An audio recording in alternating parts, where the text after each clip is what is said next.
Ane shobera wabavera wabaho buyambi Museyi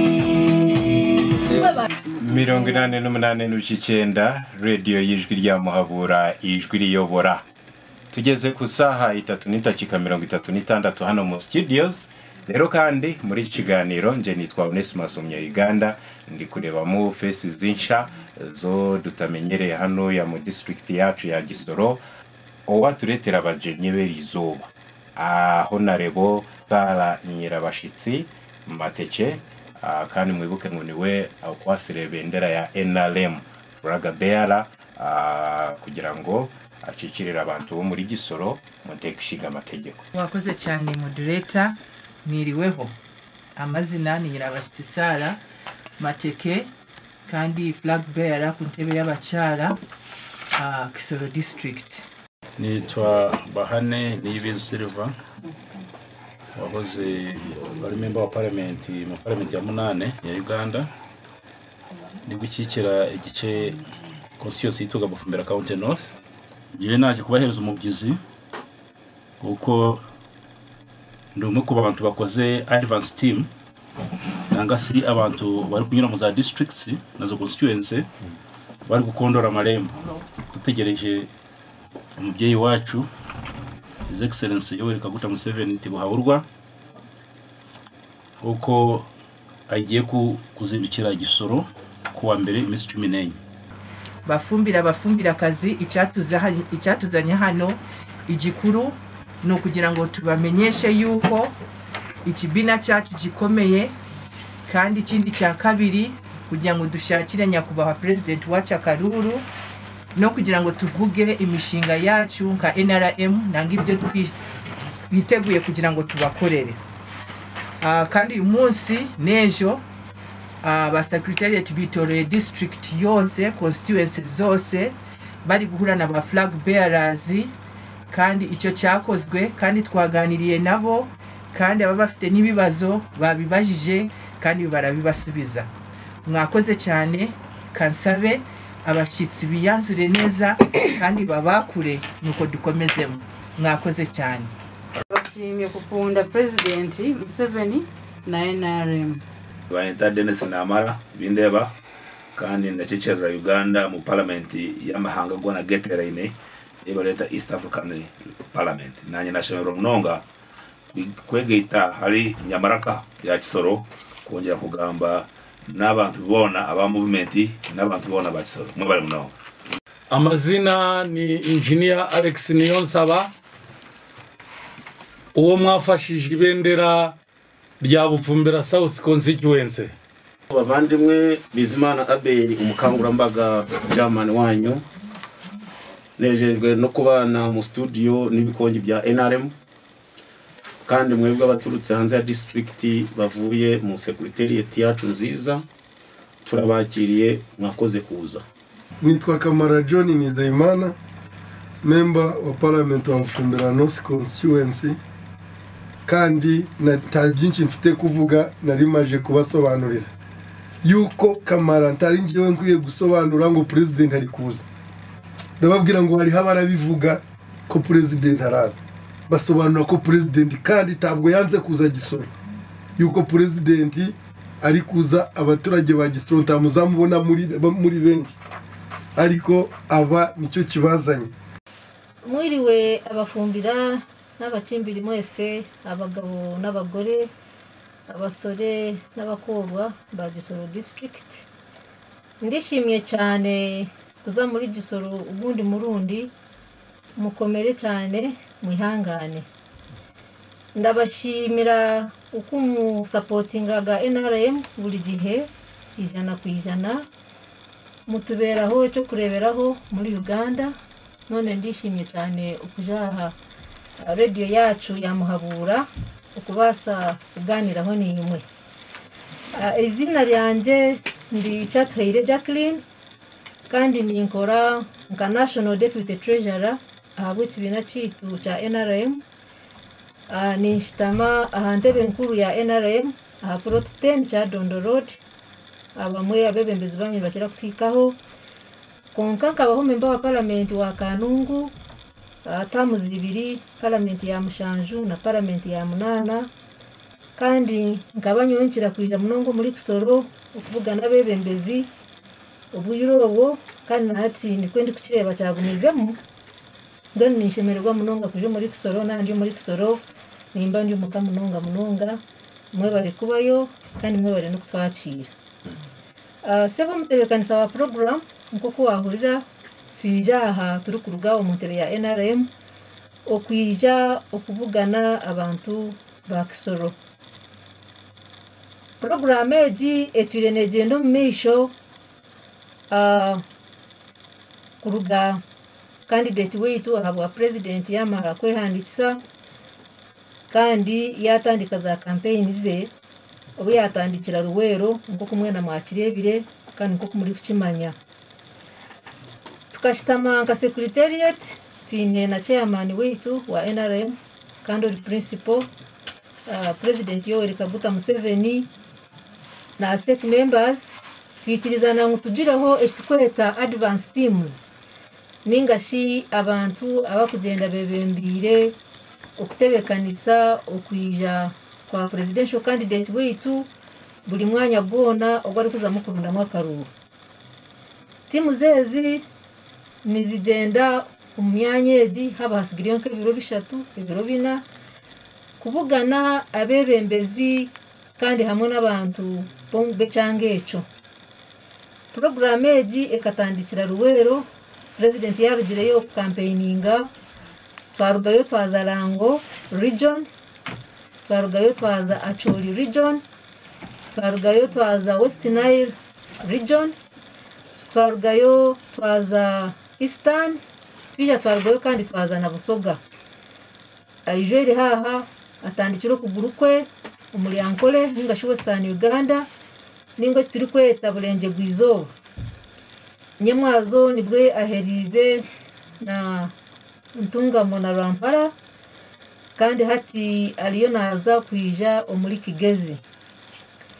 Kigezi ekagabanisibwamu emyanya 3 eyi president aratayire kandi ahagwa mukaga kosha nyencha kare 2014 okwi 12 naza kubatayire Kigezi konka ari kutayira cluster yo kubanza Kabare municipality Ndogwa East Ndogwa West Rubanda Ndogwa Rukiga kandi ababona nibaza kuvuganira Kabare then ahagwa kubanza ebiro 12 naza kuija atayire Kisoro lero yamara kutayira Kisoro shahitano agumizemu aze kutayira cluster ndijo ningashi echange kindi echarukundiri ekwatanisize na Kanungu obgena aba yaheza orutaya yogwe rwa Kigezi omu meeting zezi ekigendererwa no kugira ngo ariyo naije kushaba Karuru konka no bwari kuje kushaba Karuru tarabase gukora Karuru ngo kuyabire nakakora kare ari gukora za rallies ningashi abantu mwena kwija mukamuvugana umwanya gumwe kumuvugana umuhanda mukamutangirira ahabwe kigwire ecyatutahirire ekibari kweta covid habaho nango n'intekateke mu y'abantu abamwe kugira ngo tutakagira Karuru konka twareba ngo ecyo kutagira Karuru naco kine bizibe binde biri kugenda naco ahabo kuba buri myaka 5 abanya-Uganda nibatekwa kushara amabebembeza bari kwenda titwabasa kwehatika aha abantu kubategeka batahiro Rusogo kandi Rusogo nurutekwa kwija ahawe myaka 5 kandi nubagwine amatendera ningashebera je biri kugenderaho church takozigwe ni kireta ikinde kibakweta constitutional crisis ntaba hakavuyo kindi munonga so nikwe kureba shimbwe n'ubutwasharamo kugira akutera Karuru akarura kanituza kukatera tuta aba Ministry of Health ningashe kitongore cy'amagara kikaba cyatwerize bo guidelines zo mukutandika covid ari tahirire ni mujuka batakwikirizana nkungana ekanise Kerezia maramizo byona emizigiti zacingwa amashomero gayemerezibwa abantu ababiri bikirizwa kuvuga no mwanya ni mwijuka nambe yahereye kuba nyigeka bari abantu nshanjo ijo ari haha kutwagira kuzo mbururu enamba yayiyongera bagikora bibiri tukabasa kugira urukungana rukurenga abantu bibiri so niko tukashitama tukabagabaga tukagira ngo cyabirecho presidential flag bearer wito bari kwetaga kuzo munsi yona ya Uganda ari kurondamo akaruru katuronde myanya yararondire mu akaruru nko kumwahurira za region zona mwahurira honorable Nosora Tipera ryaha aturire ariyo mwari yaba kugenda mu advanced teams bakabanza mu northern region ningasha matemba ga Uganda twazo mu burete bwizoba burwizoba kandi hate ngugwija burenge bwizoba no shanga ma districts nkamukaga gona gakwatini ngano omugasho gwa advanced teams umutekanisa wa program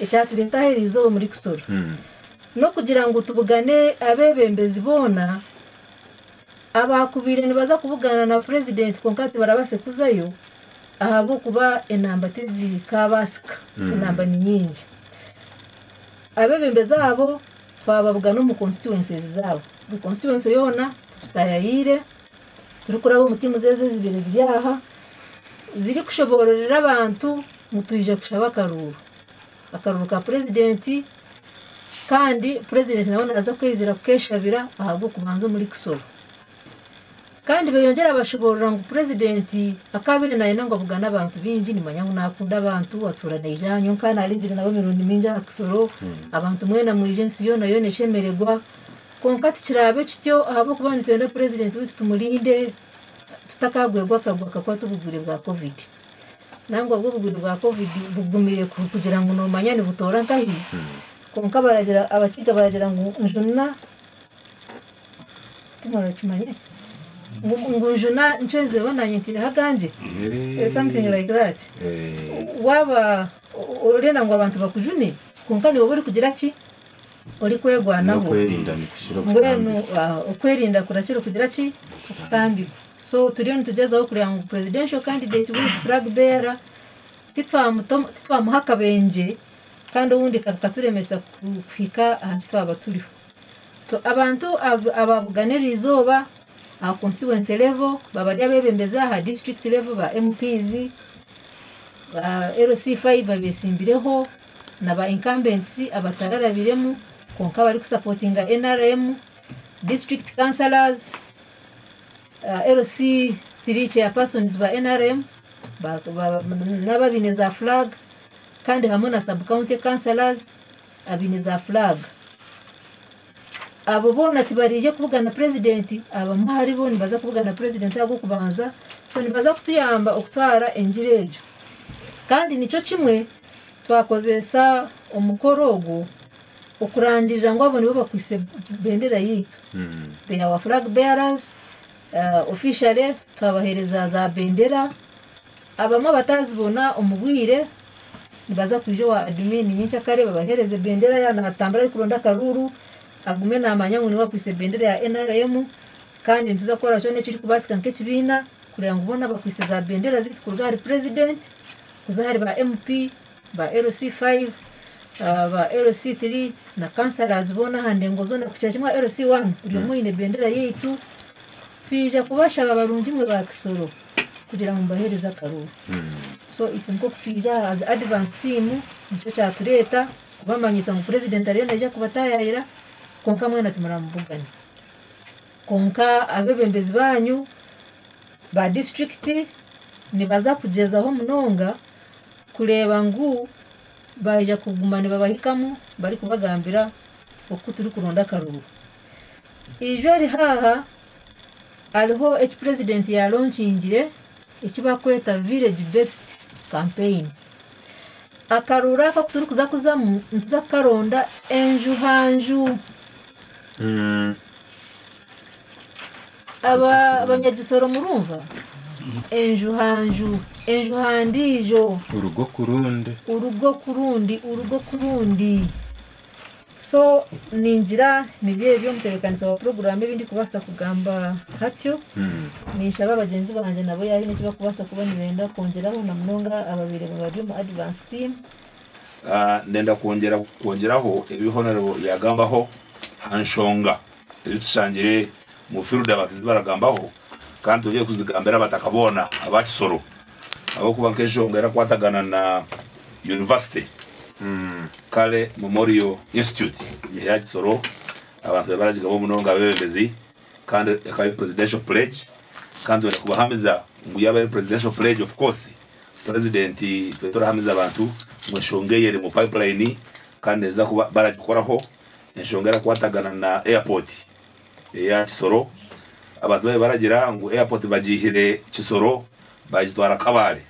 akutigere mazima agwa kabare yabene airport kirazibira Kisoro kubene airport yawe enguto za tourism roads ninga zo kureba tourists itwara bo kusaidi za Kimbiri na hand hona hamwe na itwara rugamu Bufumbira South zaje na Muhabura ranges enguto zona ziri mu program manifesto yitu ya movement kureba ngo zabasa korwaho so abantu ba Kisoro mutunge kuguma kandi mumanye ngo program za NRM ninga manifesto ya movement enshongezi mugambiro zona manifesto yitu ya movement arazigambaho kandi ziraza kuzikoraho ndenda kuongera kugamba nga abantu ba Kisoro ngo no mugisha abo kubagira ahandi hona president abaravugana district C ishatu ina itanu hamwe chunkimwe yashaziremu haba karuru kimuratera kandi mukahereza movement akaruka man 100% yaja ine kuja Kisoro abasa kwehurira enshonga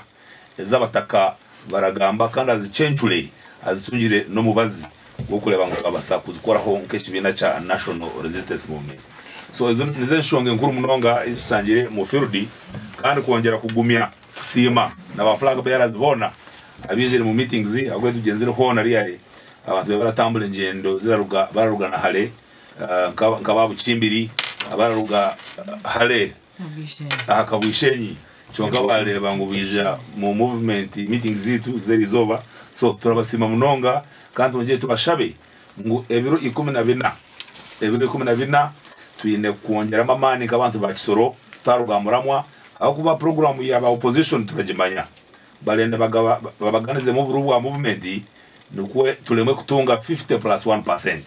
Nicho murarebera balesere ba candidates kuruga mu nshonda zona baza bunyoro wite yenda ruga baleta kabuleta bagenda Central baleta yo Bobi Wine bagenda Ateso baleta yo Amuriati bagenda Rukunjiri baleta yo Tumukunde bagenda Ankole baleta yo Mugisha Muntu nikwe presidenti babase kumulemesa kutunga 50+1%.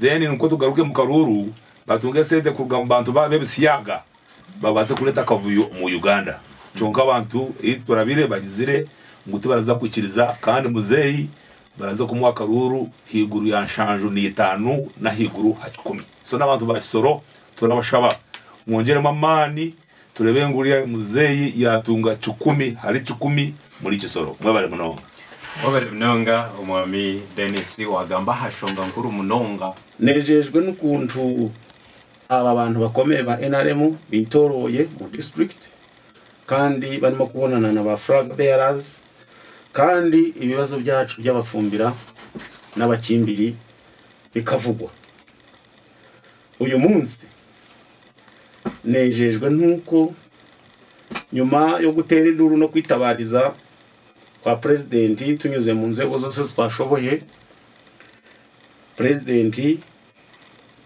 yashoboye gushiraho gahunda nsha kuko uyu munsi niho twari kumubona hano Gisoro nubwo mwari kuvuga ngo twamukanze ngo twamututse buri mugore wese agomba kumenya uko umugabo amutekera nta mugore utekera gundi so iyo tuje akabare twari kuba nk'abagiye kwa mukiba none president yashimye urugo rwacu ko turi abagore bazi guteka tuzi guteka Karuru tumaze gutera umuranga none ari buze kuwa mbere President Museveni wakoze utweretse yuko turi abantu bawe kandi abari bashaka kubidibya muramwaye now nkuko uyu mutware nasimye abantu hari turi kumwe na Honorable Nusrat Peru n'uyu mutware muri Kabindi Primary School. Abantu berekanye urukundo bafitiye NRM kandi urukundo bafitiye President Museveni. I want to be categorically clear. There is no presidential candidate who can match the power, the strengths of His Excellency Yoweri Kaguta Museveni. He is by far the best candidate with experience, with parenthood, and that's why dushaka kugira ngo abantu bari kubosha mu birengagize dutore President Museveni. Nubwo haba harimo ibibazo, wa mugore buri wawe umugabo wawe agize icyo ataguha nk'umwenda wa Noheli waje gushingirwa kwa neighbor. If a wife has issues with her husband, she cannot be married to the neighbor. She will still need to negotiate with the husband in order to get what she needs, like a cross of Christmas. So our president, nubwo hari ibyo tutari twamubonaho, ntabwo twavuga ngo none tuje gushingirwa mu yandi mago. We still love our president. Ariko nabwo twemere ngo hari abantu batuvangiraga bakadusiga imbyiro bigatuma a mental picture of our president ishobora guhinduka nanga bintu bimwe bigakererwa. Njeyo nka chairman LC5 and the flag bearer who beat my opponents by 13,000 extra, I feel confident we are the right people to seek and make sure that our president gets enough votes. Our flag bearers bari hano mufite icyizere cy'abaturage. Therefore, we are welcoming our president as the husband to this household. And if we have issues, we shall resolve them with our husband. But not any other husband we need. Our husband is His Excellency Yoweri Kaguta Museveni. And to me, who comes from the sub-county of Morora, where he got the best votes in all sub-counties of Kigezi, and a chairman of Kisoro, where it is the best voter of the districts of Kigezi, we have the moral authority to talk about NRM, and we also have the influence to invite the president to have a special consideration for us, and he has done it. Thank you, Your Excellency. We are waiting for you. Kanshime ba councillors bagerageje kumfasha nka chairman to raise the voice that we need our president in Kisoro, because hari ibintu turi kumusaba nk'umubyeyi. The institute that awards degrees, we want to thank our president. Yaduhaye UPE, aduhaye USE. We are remaining with just one level, a degree awarding institution, and we shall not need Makerere, Kabare University, Mbarara University. We just start here and graduate here and work here or go elsewhere after being tuned. That is the best wish for people of Kisoro. A person who can educate your child and skill them enough to be employed is the best friend. Nangwa n'imihanda turayikeneye, ariko na government, the best gift for people of Kisoro is not roads, because roads are national programs, but the gift of making sure Bafumbira get educated to a graduate level near their homes, as poor as they are.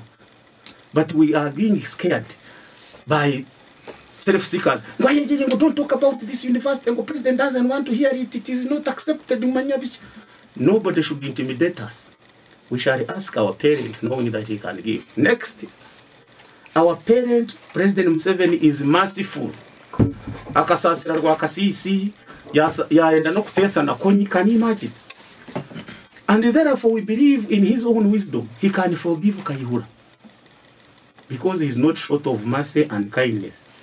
So that Kayihura becomes part of our community. Aije omumbaga, aije zike bene wabo.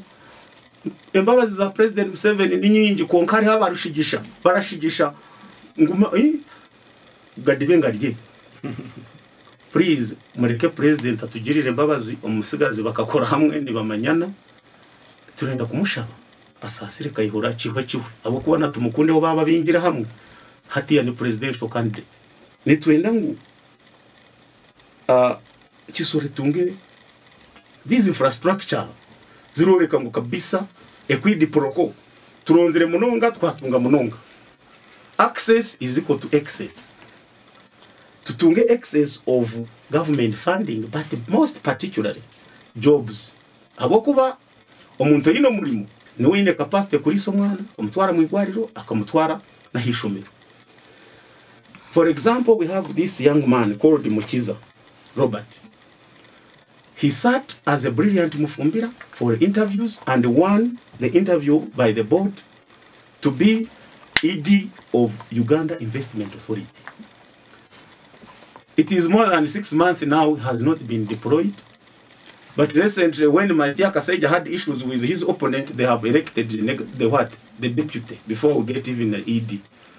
So Bafumbira asking, what did this boy do wrong so that they can start electing the deputy when the director proper is not in position? So to our president, munako karimo turakenda ogumusigazi no Mufumbira twamushabira. It is not sectarian, it is not whatever. We are seeking that employment. Ya hakashwara akombe kendu Kisoro turaba twariyamo nyine bingi ebyo kugambaho konka kamarire neki revenue sharing omutourism abantu bakaturyamo bakora system na standards which are not favoring Kisoro. Last time we got 4 billion revenue sharing. Konka mu bukujukuju bagira ngo Kanungu take 2 billion. Rubanda take 1.3 billion. Kisoro batu 800 million. Kind of 60% of gorilla levy comes from Kisoro. We have the largest number of gorillas in this area of Bwindi and Mugahinga sector. Konkecho president abasa kuba tarakimanya ngo twe tukora sente abandi barya.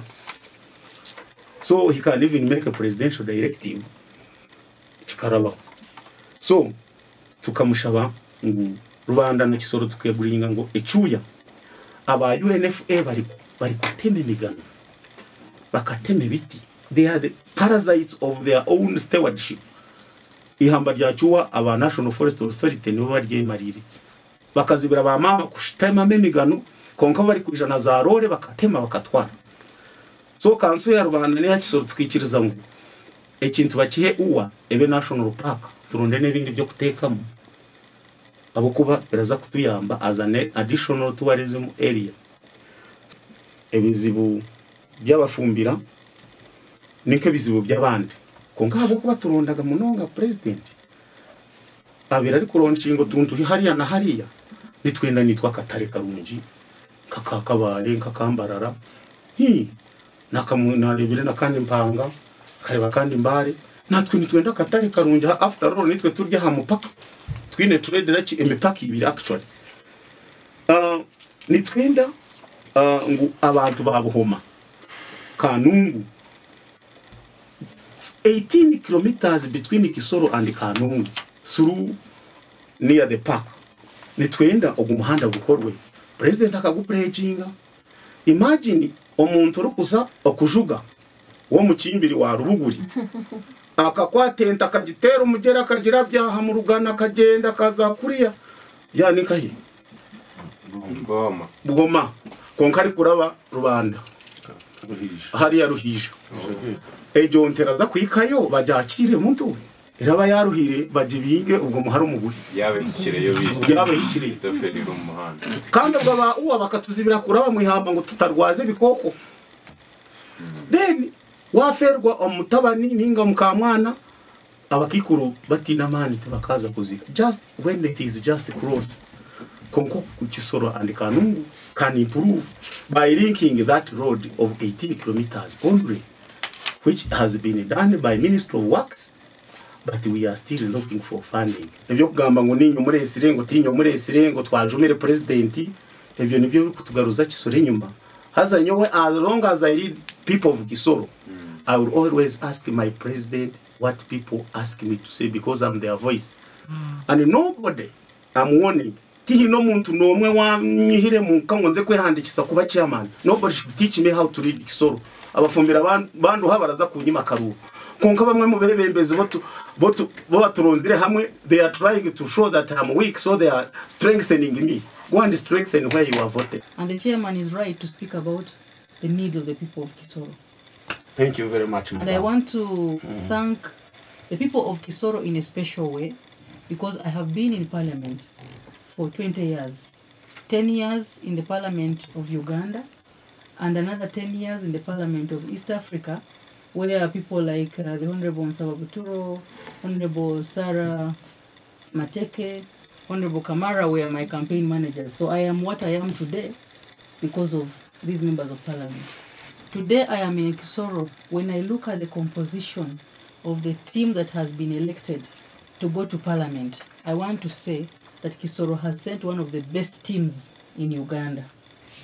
I have moved in the districts with the president, but I want to tell you this team from Kisoro is unique, because you have senior politicians like the Honorable Kwizera Eddie Wagahungu. You have a person like Honorable Kamara. You have Nsaba Buturo. You have my brother, Engineer Paul Kwizera Uchanayande, very humble, organized man from a family that is very humble and political. And then you have Alex, Engineer Alex, 2 engineers in a row. That tells you that Kisoro is not a district that people must take for granted. Then you have a mayor voted, plus the chairman who has just spoken right now, Mr. Bizimana Abel. What you need from Kisoro is a vibrant team that will make sure that what the president has put in the manifesto can reach home. The moment you vote right, the issues the chairman has spoken about, a university, the right amount of revenue to be brought for your tourism potential, among others, can be handled, because politics is about lobbying for what has been put before the national cake to be shared. So if you have a bad team, you get a raw deal. If you have a good and united team, you get the best deal. So on that note, I want to thank the people of Kisoro in a special way. As we speak, I want to be proud that this team has the only lady, Honorable Sarah Mateke, an investor in education. Now, having her in the team of the men that I've seen, honestly, with our support nationally, I don't think people will ignore. I believe when the team stands tall in parliament to speak, the whole of Uganda will hear. Because look at them, they have energy, they have visionary. So most of them are in agriculture, others in education. So it's a team that really is holistic. I want to add that in my movements around the country, I want the people of Kisoro to know that we appreciate their support towards the president, but also let them know that NRM is already on the lead. That is why some of the people who are contesting with the president are now resorting to Plan B, to destabilize Uganda. They want to destabilize Uganda because they think Ugandans do not understand their past. As a people, we understand where President Museveni got us, what he has done to remove us from what we were. We are coming from a history where people joined parties based on tribe, joined parties based on religion. Today we are now together under the movement, under the NRM party, which emanates from the movement system that brought together women, people with disability, the elders, the workers, and so forth. Now, today the NRM party is a replica of what the movement system was. We are in this party, we are working hard, and the president has informed you in his manifesto that vote him again, the future of the population will be secured. I want to bear witness that the future of the population is secured. In the president's movement, he has been meeting a few leaders, as the Honorable Jacqueline has explained. He has been commissioning roads, opening schools. Why? Because he's a man of action. He would have wanted to have a big rally as before, but because he cares about the population, he has opted to have a small team. So I want the people of Kisoro to know that we are not campaigning for a candidate who is new before you. We are campaigning for a man of God. We are campaigning for a man of action who is already known and who is already on the lead. Chiri, the National Resistance Movement, around the President Yoweri Museveni, hamwe n'abantu bona abakwazira bendera ya movement uri kisoro mwabali munonga muraleje